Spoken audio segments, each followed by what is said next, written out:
Welcome everyone to the third training in the series on career communication. So for this training, you were asked to bring in a copy of a job description that you could imagine yourself applying for and a recent copy of a CV or resume.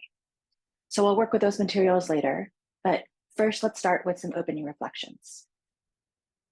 So what experiences have you had with creating your own career communications? And what questions do you already have about coaching career communications? So please take this opportunity to discuss with a partner, and then we'll move on. So to remind you where we are, after career applications and interviews, we'll get into statements of purpose and research proposals. We'll talk about talks and posters, the visual communication components of that. And then we'll get into technical writing. So there's part one, which is papers and theses, the overall planning and organization structure. And there's part two, which is writing prose and the more detailed edits. And then we'll get into presentation skills and networking.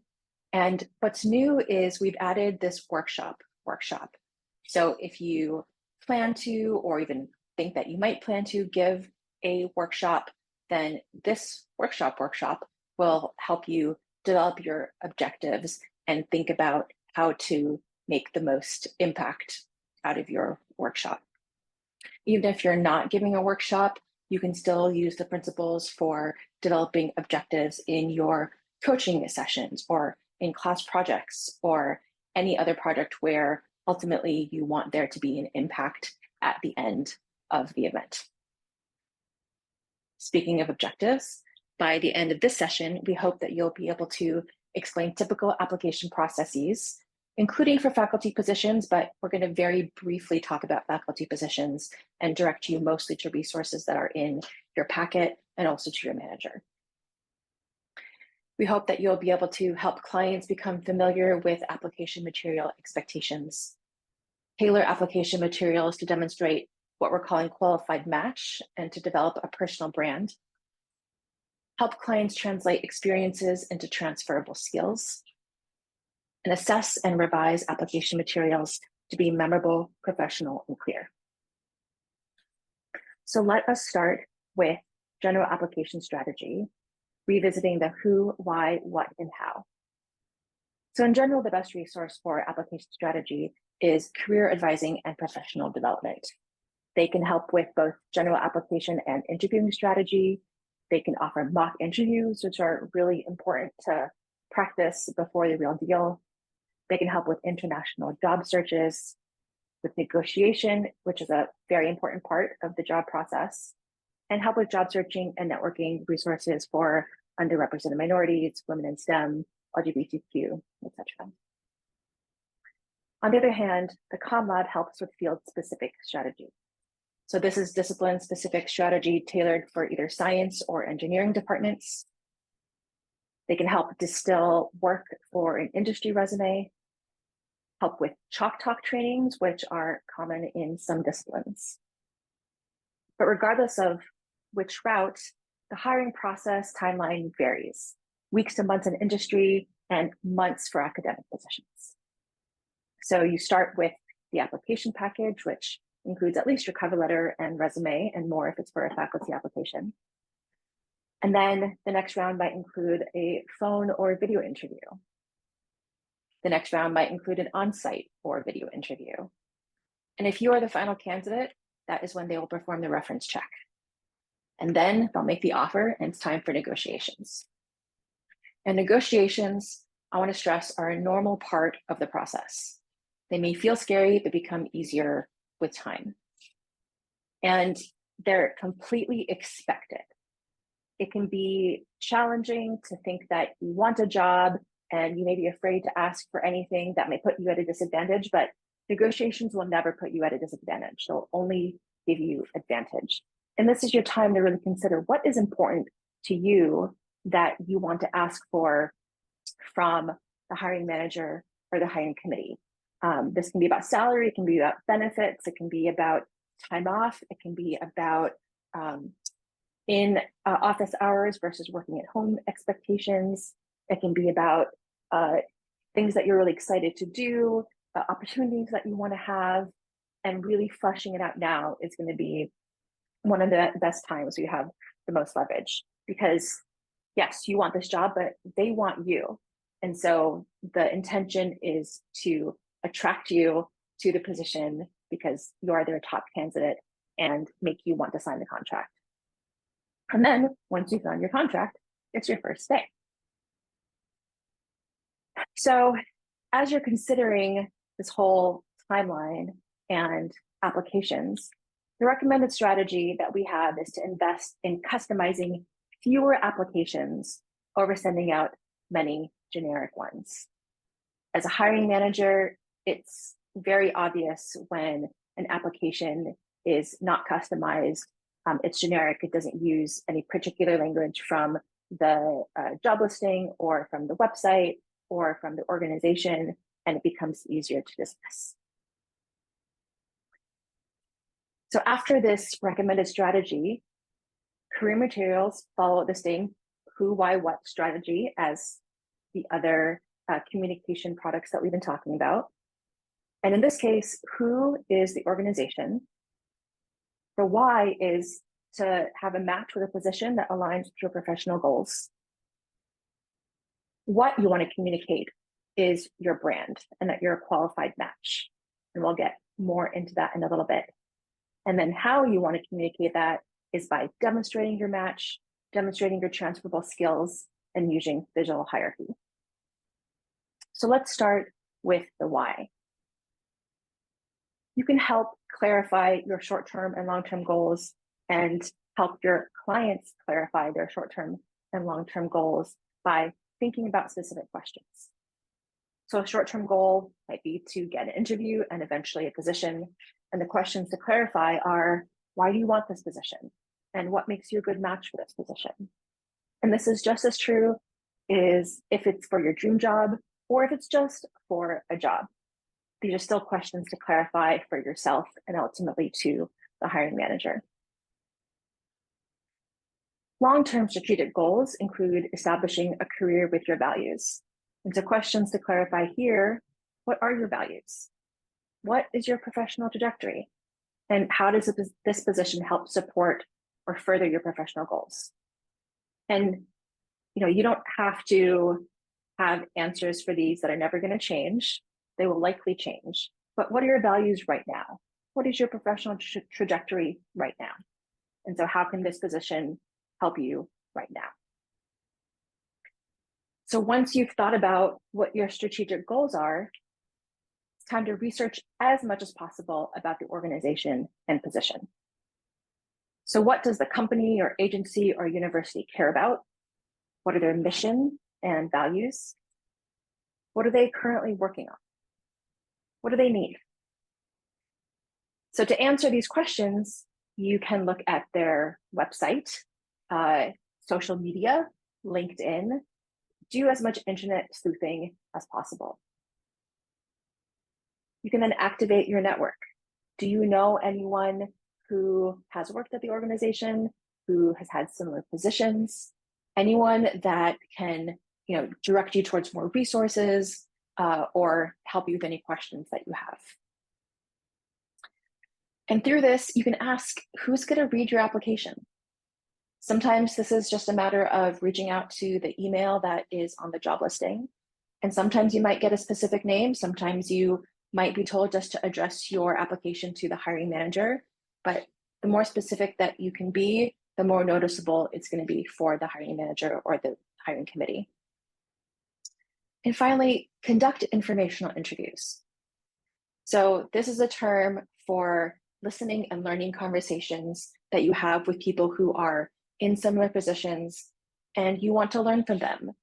What have been their processes? What have they learned along the way? This is not necessarily a foot in the door. This is purely a listening and learning conversation. So you can reach out to people, ask them for half an hour at a time, take them out to coffee, and ultimately this is a pay it forward endeavor. So you will eventually be in a position where you might have people contacting you for informational interviews. Let's talk about the different types of organizations that you or your client might apply to. So in industry and government, different organizations and roles require applications with different messages. So on the one hand, you might be applying to a startup and you want your main message to convey that you are ready to work in a fast-paced environment, that you tolerate uncertainty, and maybe that you're ready to take on multiple roles. On the other hand, for a large traditional company, your main message should convey that you can work well within a structure and that you can play a well-defined role. Looking at academia, again, different organizations and roles require applications with different main messages. So on the one hand, you might be looking at a teaching dominant universities, maybe a community or a junior college, an undergrad only college, perhaps a military academy, liberal arts institution, all the way up to a technical institution where your primary role could be a research professor or research staff.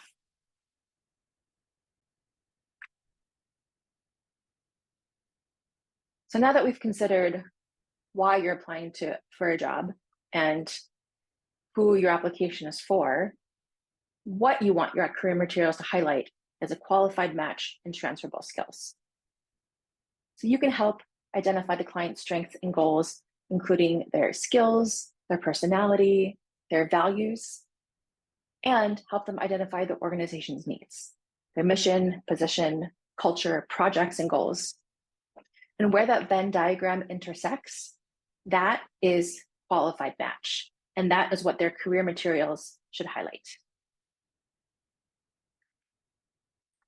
To make these match and skills memorable, associate them with a personal brand, like a main message for you. So a template is, I am the blank person, where this blank is, a unique barcode that is uniquely you, or if you're helping your client, uniquely them. And it's a combination of your personal vision and mission, memorable attributes, skills, and experiences. So for example, I am the astrophysicist interested in equitable science communication training in higher education. So there are other astrophysicists out there, there are other science communication trainers out there, but those things are uniquely mine.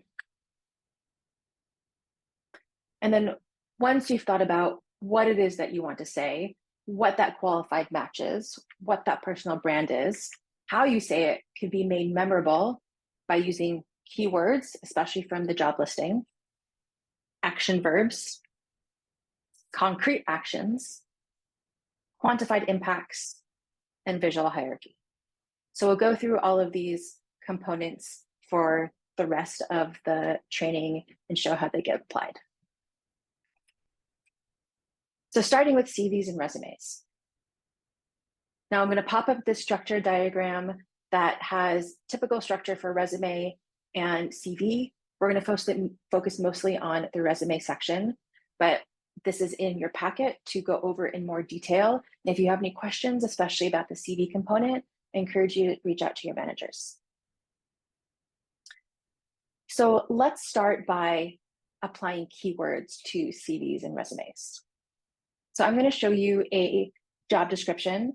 This is a real job description that was provided to us as an example. You're looking at this, what do you see? Because it's a lot. But this is what a client might bring to you if they have a question about a job listing. So what keywords do you see here that are relevant? So take a few minutes to highlight these in your packet. You have a copy of this, and then I'll show you on the next slide what I highlighted. So I highlighted develop simulations, heat transport systems, design and optimization, performance and safety.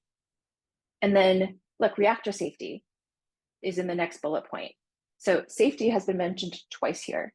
So that is an important part of this job listing. Consolidates data from CFD simulations, interfaces with other engineering groups, performs validations, and they want the applicant to have knowledge of different modeling techniques, experience the development and application of CFD models, turbulent heat transport, substantial experience with commercial CFD codes like STAR, CCM+, I don't know what that is, but look, only regular experience with object-oriented programming. So that too can help the applicant focus what they want to bring forward in their cover letter and their resume. In addition, they want an applicant to have strong technical writing skills and effective communication skills. So let's take a look at the actual resume that was submitted for this job listing. And again, I'm going to ask you to take a few minutes to look at this in your packet and highlight the words that you see that match the job listing. And then on the next slide, I'll show you what I picked out. So I picked out CFD code predictions, heat transfer, thermal hydraulic models, transient conditions, sensitivity analyses, identifying optimal designs and operating conditions, and policy and technical support. That isn't an exact keyword, but that very closely correlates with communication that was mentioned in the job listing. Review and assessment of papers, briefings and presentations, validation, leading a team of interns. So there's a lot here that echoes the keywords of the job listing. So taking a look at the job listing and taking a look at this resume, what could be the client's personal brand? So think about this, discuss it with your partner, and then we'll move on. So next, let's look at action verbs. So back to the same resume. What action verbs do you see here? So words that indicate some sort of action that was done. So take a couple minutes to look at this in your packet, and then I'll show you what I pulled out in the next slide. So I pulled out benchmarking, multi-phase CFD code predictions, quantifying accuracy, developing thermal models, performing sensitivity analyses, providing policy and technical support, designing and executing experiments, leading a team, developing scripts. So one thing to notice here is that these action verbs are all at the beginning of each bullet point. It's very easy to scan this resume and see the actions that were done through the various positions. So next, let's take a look at concrete actions. So again, looking at the same resume, what do you see here that are the concrete details of what each action that was performed? So why was it performed? What were any details that help make it memorable? So take a couple minutes to look at this in your packet, and then I'll show you what I pulled out in the next slide. So upon first glance, you can see that there's overlap with the action verbs in the beginning, but there's additional information here. So benchmarking against experimental data, quantifying, flow boiling under PWR conditions, sensitivity analyses to identify optimal designs and operating conditions, policy and technical support regarding new power innovations in the nuclear industry, etc. So in addition to the action word, there's some sort of concrete details that make the action memorable. Next, let's take a look at quantified impacts. Back to the same resume, what quantifiable information is there in the actions that were performed that also help make this memorable and easier to visualize? So looking at this, I did not see a lot of quantified impacts. And I want to point out two things here. One is this is a resume that was successful. This applicant was offered a position. And so a resume doesn't have to have every single component to make it perfect in order for it to be successful. And the second thing that I want to point out is that as you're looking at this, check in with your own intuition. What questions come up for you as you're reading this that you might want to know more about? So think about that. And then what of those open questions might you ask this client to help them identify quantified impacts? So think about that, discuss it with your partner, and then we'll move on. So finally, we'll look at visual hierarchy. So here, the first thing that you'll notice, not only because they're highlighted, are the headers. They're at the top of each section. They're big, they're bold, they're capital, and they really help both distinguish the sections and are a really good way for someone skimming the resume to see the breadth of experience that this applicant has had. So they've been in graduate research at MIT, they've worked at Oklo, US Department of Energy, MIT Plasma Science and Fusion Center, and Northrop Grumman Corporation. So let's continue looking at font by looking at the next line. So now it's easy to scan and see not only where the researcher worked, but what they did. So they were a master's student, a thermohydraulics intern, nuclear reactor technology intern, undergrad researcher in Professor Zachary Hartwick's group, electrical integration and test intern. So they've had a lot of experience that aligns really well with the job description. And right next to the sections are the dates of each position, which you can see are not bolded. They're slightly more gray. And so they don't stand out and command attention the way each position does. And so it's there to reference if necessary, but it's not what the eye is drawn to. Next are the bullet points, which further help with the flow and help to guide the eye to those starting action words. And as you can see, there's just 2 bullet points per section. Sometimes there can be more, but ultimately they help really highlight the key information that is important, bring it to the forefront, and allow someone to skim to quickly see this information. And the last thing I want you to notice is the white space by showing you all the things that are not white space in yellow.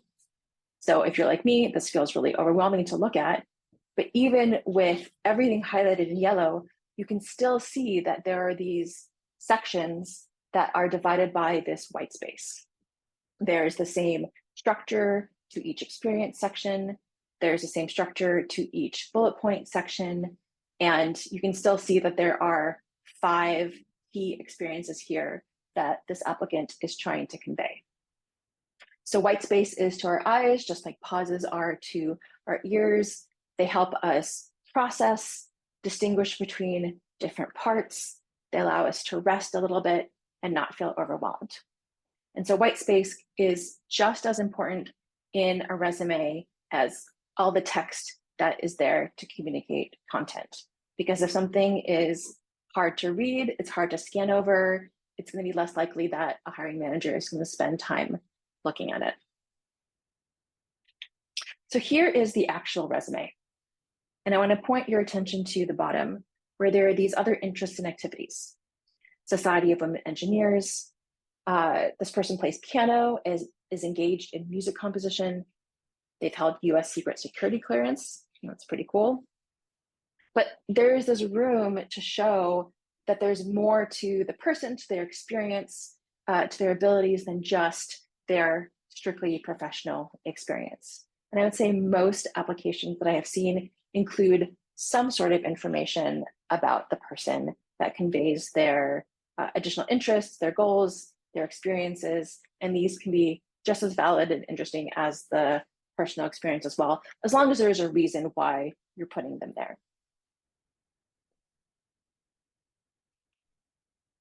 So now this is going to be your opportunity to optimize your CV or resume for qualified match and transferable skills using your job listing. So you're going to exchange job descriptions and CVs with a partner, and you'll read each other's documents. Then you'll role play as coach and client to optimize one person's CV or resume to their job listing. And as a coach, ask open questions to help the client develop their personal brand. And then you'll switch roles. But before getting into the activity, I want to highlight that in your packet, you have this list of action verbs, which as a coach, you can scan for or offer suggestions about. You also have this summary of a coaching guide for CVs, resumes, and cover letter that you can reference in your coaching sessions. So take about 10 minutes per role, and then we will move on. As a coach, you might see different types of resumes brought in. So let me ask, what do you think about this resume? Or this resume? So talk about this with your partner, and then we'll move on. And finally, I want to leave you with a resume tip, which is creating a master resume.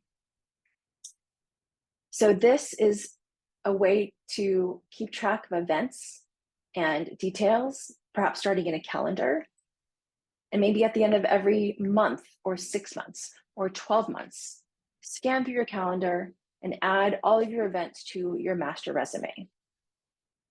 Formatting doesn't matter. Its purpose is easy reference for when you are creating a specific resume. The first time that I created a professional resume, it took me 2 months because most of my time was spent going back wondering, what did I do? And how could I demonstrate my qualified match and my transferable skills in a concrete and quantified way? So let's move on to cover letters. Now, cover letters are often the first thing read, or they're not read at all, which makes them interesting. So what is a cover letter? So while your CV or resume is about you, albeit tailored for the organization, your cover letter is about you and the organization.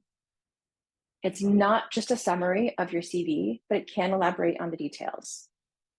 Instead, it combines highlights of your CV with highlights of the organization to create a narrative for how you are a qualified match. And because it might or might not be read, it must stand alone and work together with your CV. So you shouldn't need a resume to make sense of a cover letter, and it shouldn't be so redundant that it's just a summary of your resume. So here again is a structure diagram for typical cover letter expectations. You have a copy of this in your packet. We're going to focus mostly on industry and government for the training, but if you have any questions, especially about the academic portion, I encourage you to talk with your manager.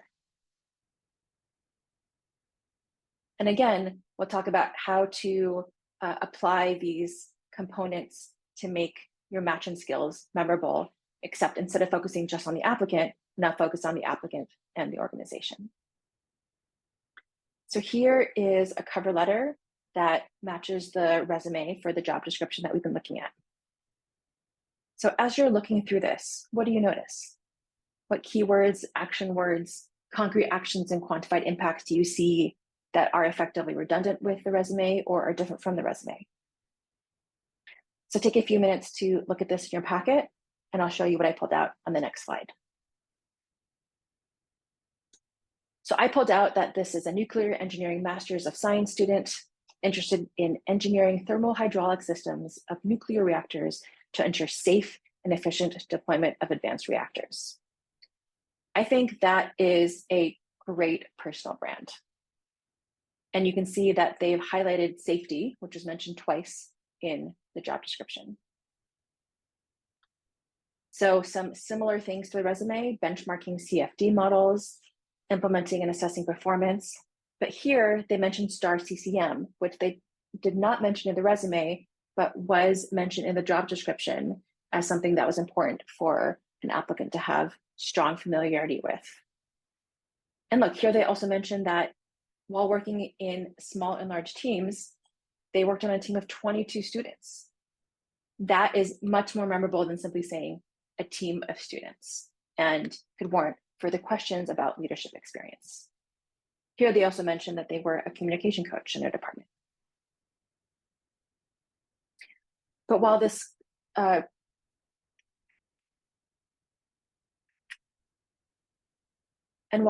resume does a great job of including effectively redundant information and new information, there isn't a lot here about the organization itself, which again, cover letter doesn't have to be perfect in order for it to be successful. But as a coach, what open questions might you ask this client to help them highlight the organization? So think about that for a few minutes and discuss with your partner, and then we'll move on. So we're going to move on to our final coaching activity, which is for you to sketch a cover letter for a job posting in your discipline.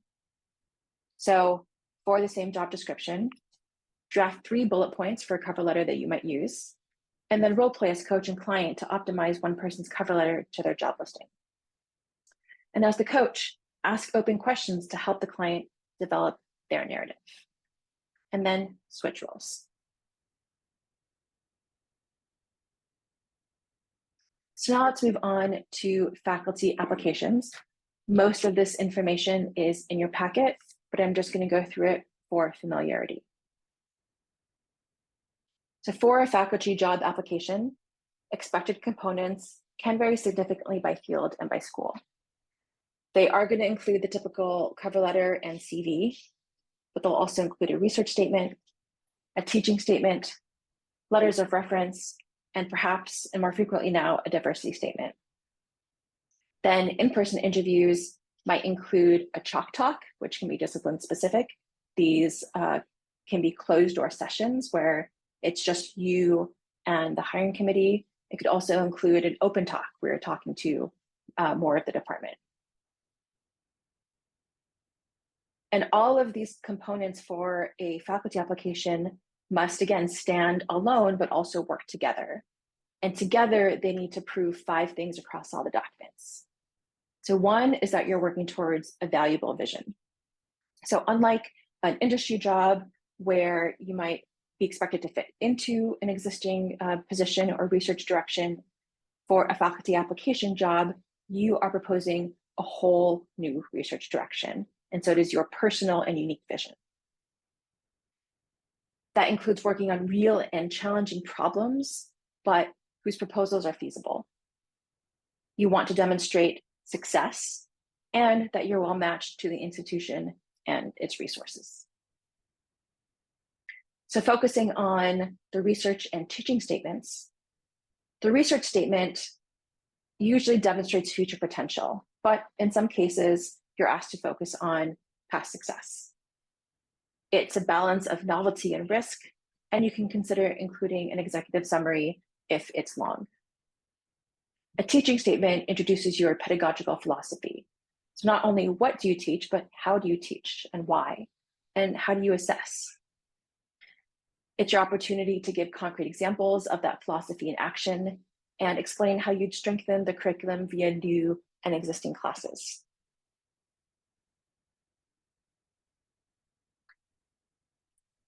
So after that, let's move on to interviews, which again are in your packet.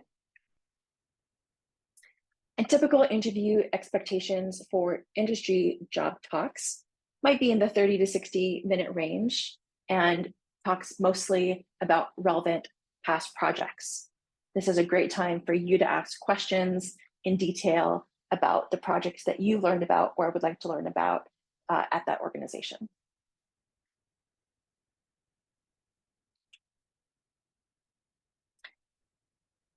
And interviewees and search committees are looking to understand multiple components about you when you're being interviewed.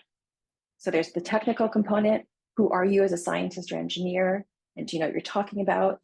There's a logistical component. So what resources will you bring to university? And there's a social component. Are you going to make a good colleague or supervisor? And who would you want to collaborate with? And how might you think and react? And remember that interviews are a two-way process. So in addition to any technical screening, come prepared to answer and ask questions. So you may be asked additional questions like, why do you want to work here? And what are some areas where you'd still like to grow professionally? What happens if your research doesn't work out? Is there anything you don't want to work on? How many students would you like to have? How much seed money do you need? And then it's your opportunity to ask questions like, why did they choose to work there? What kinds of mentoring is available for new hires? And what's the typical balance between different types of work? Finally, let's move on to reference letters. So tell your reference letter writers what they need to know in order to reinforce your main message. make their job easy for them. So tell each reference what you're applying for, and then why you're asking them, and what you would like them to say. And what you would like them to say reinforces your vision and credibility, and it complements other letter writers. And as someone who has written reference letters, I find it so helpful when someone tells me what they would like me to focus on.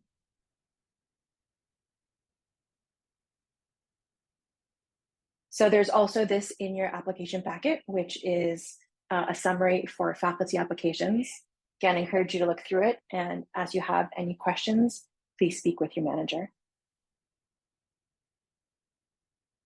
So wrapping up, in September, you'll have training for statements of purpose and research proposals, and the opportunity to discuss ChatGPT, AI tools, and communication.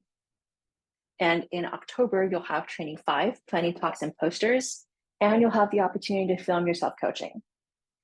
If you're cringing at that thought, that's a completely normal reaction, but it is an incredibly helpful tool and something that you'll discuss with your manager to help you grow as a coach. And I'd like to end with a resource about AI and higher ed writing. So this is a researcher who writes about using AI for effective writing in higher education. And he created this list called the 7 Sins of ChatGPT, which I find very useful. So the first is, thou shalt not use ChatGPT to generate content. Now, ChatGPT can generate content that can read pretty convincingly for someone who doesn't know what to look for. And as a hiring manager, if I see any content that looks just a little too generic or strikes me as there's just something a little off about it because maybe it was AI generated, I'm instantly turned off. So look into applications. Are there any policies about using AI or not? But regardless, do not submit content that was purely generated by ChatGPT. Thou shalt not ask ChatGPT for citations or references because they can be fake. However, there are resources that can help provide real references, and he suggests Cite AI. Thou shalt not outsource your thinking to ChatGPT. Instead, you can use it as a personal writing assistant, but don't use it to replace critical thinking. Thou shalt not use it as a plagiarism checker because this can go astray. And people might use ChatGPT for purposes for language assistance, and what comes out really mirrors what goes in. So it's not a sure way to check on references or about plagiarism. Don't rely overly on ChatGPT. There are other AI tools out there that can help you more. Particularly, there's this one called Jenny AI, which is particularly geared at academic writing. I encourage you to play with it. Thou shalt suffer if thou don't take ChatGPT prompts seriously. Again, what comes out mirrors what goes in. And so it's important to use incremental chats. And finally, thou shalt not avoid ChatGPT. And finally, thou shalt not avoid ChatGPT. It's here, and it's better to know how to use it than to avoid using it. As a coach, if a client comes in with questions about ChatGPT, other than asking what policies are around the work that they're submitting, it's not within your prerogative to say whether or not a client should use ChatGPT, but you can at least discuss best practices for using ChatGPT if that's what the client wants to discuss. And so with that, we conclude training 3.